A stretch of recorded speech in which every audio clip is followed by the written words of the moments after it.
to the max. Take it to the max. Take it to the max. Please just rewind. So as at the time I'm creating this content, the official video of Molly's Shake It to the Max has garnered 125 million streams after 4 months. 4 months, just 4 months. Within 4 months, the song has garnered 125 million streams, which makes it the biggest song from Ghana ever. Bend your knees, baby, shake it to the max. DJ, please turn up the bass to the max. Please just rewind, let me shake. It makes it the biggest song from Ghana ever. Yeah, I believe Kwamido also has the biggest song at the moment, but looking at the time frame, at which Molly's song got the 100 million streams and Kamido, I think it took Kamido, I think, almost about a little over 1 year to gather 100 million streams on YouTube. Yeah, and it took Sarkodie 10 years to get the 100 million streams for Adonai on YouTube. But with Molly, it just took, I think, 4 months, which I believe, which I think, and it's obvious. The success of the song is obvious. Girl has performed all over the world. She has performed all over the world. When it comes to the success of, Shake It to the Max, it's obvious. You don't need to be told. She performed on BET. She performed all over the world.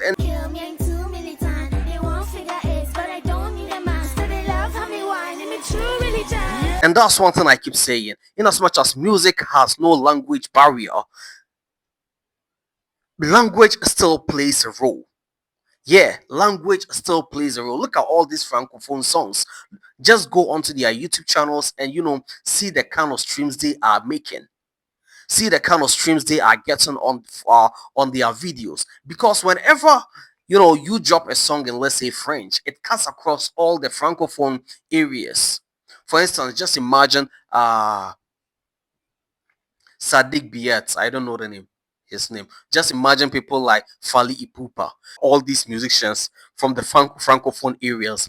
Whenever they drop a song, it will cut across all the francophone countries, and to the extent that even some of the anglophone countries can relate, because we will definitely have one or two people who can speak French, who understand the French. You understand? This is an international language that we normally sing with. When it comes to Ghana, almost all the big songs that we have were sung in international languages. And I keep saying, look at may he so rest in peace, Daddy Lumba. I keep saying that if Daddy Lumba was to sing in, let's say, English, he would have been way, way bigger than he is.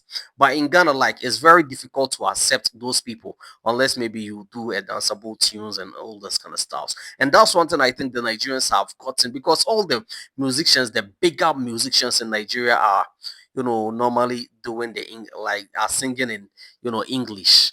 Whiskey, Davido, Burna Boy, all these people, because their song will. I'm not saying singing in our local dialect is something bad. Yeah, it's very good. It also helps us to promote our culture, but you always need to infuse it. If you think you are very loyal to your language, you need to infuse. Look at people like Flavor. Since he started doing Igbo songs, his fame has dropped. How many Ghanaians now listen to Flavor? Look at the days of Ada. Ada was in English.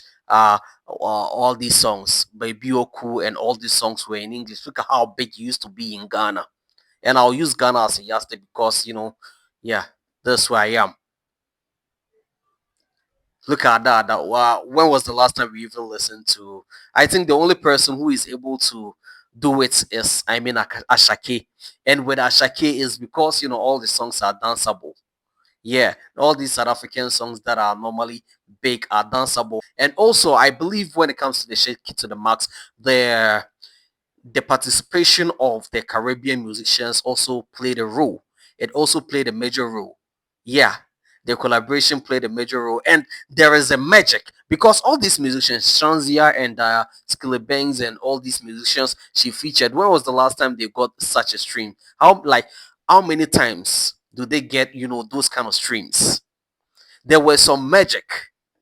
Even Moliy herself, I stand to be corrected. Before this song, a whole lot of people didn't know who she is in Ghana. I still get it. I still get that a lot because whenever they hear the song and the people will be asking me that where is she from? Like I still don't understand where is she from? Like she a Ghanaian? Like people do ask me a lot because we never saw her coming. A whole lot of people, me, I saw her coming. A whole lot of people never saw her coming because me, I got to know of, Moliy during her feature on, Manifest song featuring Vic Mensa, No Fear. Yeah, that was when I got to, and also her feature on Amari's, song. What's the name? Sad Girls Love Money. And at the moment, the girls are the ones doing the magics. Look at Marie.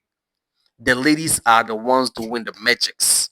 And I sometimes believe that if she had made it so obvious that she is a Ghanaian, I think she wouldn't have gotten that far. It's very good. It's very good that she started promoting the song from outside.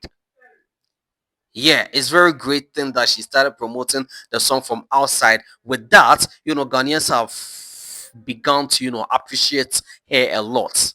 There's a saying that prophets are normally not appreciated in their own country.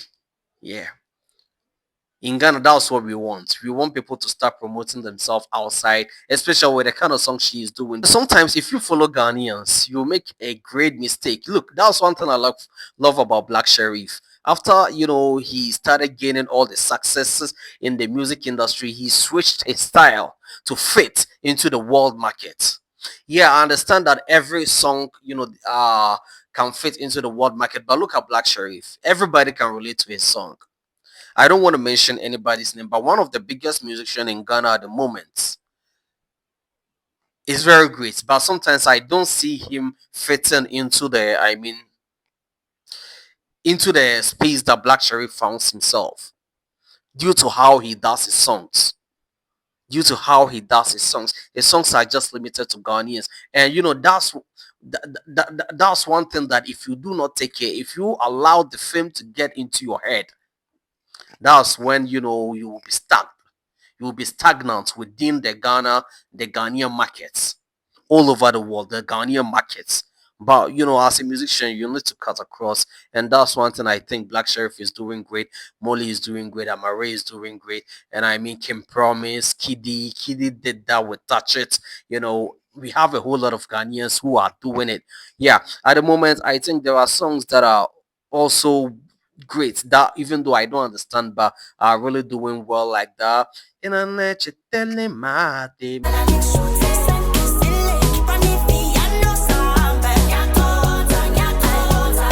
And it doesn't normally happen on a regular basis for a song to blow that we don't understand the lyrics, but we will be jamming to it. Like it doesn't normally it happens. A whole lot of songs have blown, but we normally tilt towards the ones we understand than the ones we don't understand. In as much as, for instance, what's the name of that song again? Hosanna, Okole, Hallelujah. In as much as we don't understand it, but there are a whole lot of many other songs that people will go like, okay, well, yeah, yeah, even though it's good, but I don't understand it. Look, I've listened to a whole lot of songs that I don't understand, but if I understood, I could have loved it more. And I think that's one thing the Nigerians are getting. That's one thing, and that's one thing I think it's working for. Moliy and all the songs, almost all the songs from Ghana that have gone international, like were sung in English. It's only few were sung in English. I can mention Sarkodie's Adonai. Yeah, it was in Tree, but the chorus was in English. Uh, uh, Camido's Sugarcane English. Molly's song English. Amare's Sad Girls Love Money English, and I think Spanish. All these songs, almost all the huge songs, Fuse ODG, Black Sheriff, Kwaku the Traveler, Shatawale, Stoneball, all these musicians, all their musics are, normally in English. All the songs that blew, you know, were in English. So, Charlie, you people, let's put, yeah, I understand that we are very loyal to our language and everything. Even look at our movies. Our movies, Charlie, the Nigerians are very smart. And look, I understand that we are very loyal. And like, bro, how many people in Ghana, Africa speak Yoruba? How many people speak Igbo? How many people speak Dagomba? How many people speak, I mean, Chi? How many people speak all these local dialects? I'm asking you, you like the reason why I'm treating this topic is because I've been having a whole lot of arguments with people when in regards to language barrier and everything. I've been having a whole lot of argument with people.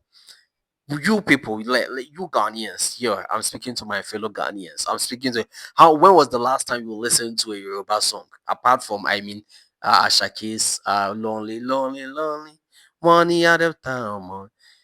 When was the last time? When was the last time you watched a Yoruba movie? When was the last time you watched a Igbo like a movie, which was done fully in Igbo? You won't like some of us will do, but how many people? You understand? The audience for these kind of contents are limited, so only the people who understand, those languages. You understand? And sometimes you people try to compare yourselves to maybe the Indians, the Chinese. These people have the numbers. They may choose not to, promote themselves outside, but they will still get their numbers. Over 1.5 billion people in the world are in their country. Over 1.4 billion people in China. And you are trying to compare yourself to these people. Nigeria is the most populated black country in the world. Yes, still, they are still trying to, penetrate into other jurisdictions. But you people, we Ghanaians, we are just 30 million.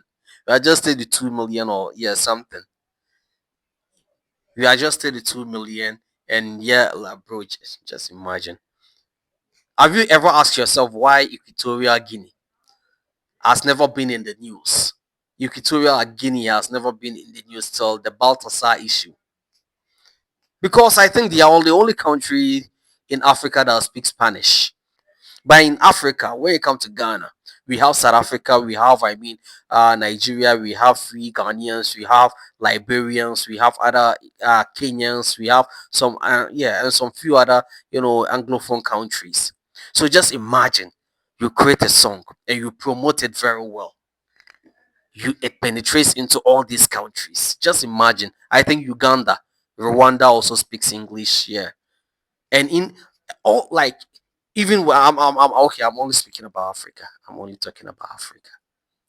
You understand? So actually we should we should always try to do that.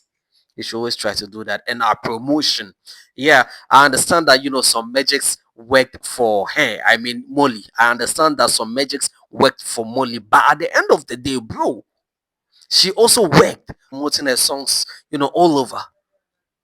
She's been promoting her songs all over from the Caribbean to the Europe to the America to wherever. Bro, she is promoting. She's investing. And she's investing right. Yeah. Anyway, my name is GemyRahfff. Kindly subscribe to my channel, like, comment, and always stay connected. I'll be back with more fun time, bro.